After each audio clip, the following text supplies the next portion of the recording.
Hi, this is Guy Cook, and as I've often said, you can't have too many devices, and that's why I have an Echo Show.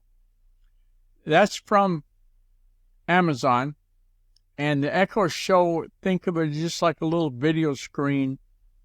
This is how you make a video call to someone who doesn't have an Echo Show, okay? Now, you both have to have the Alexa app on your smartphone in order to make this happen.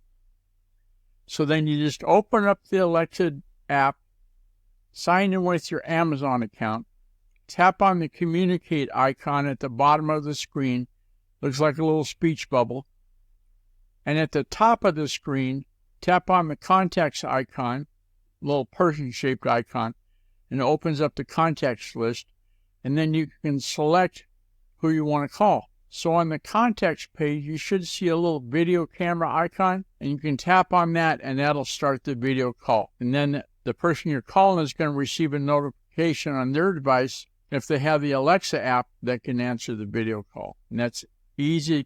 How you do it, remember, I've got them, so you can get them. Hey, to contact me, use the secure contact form on theguyrcookreport.com. If you like this episode on YouTube, and give it a thumbs up on youtube.com and click the bell to subscribe to future episodes. It's a wrap.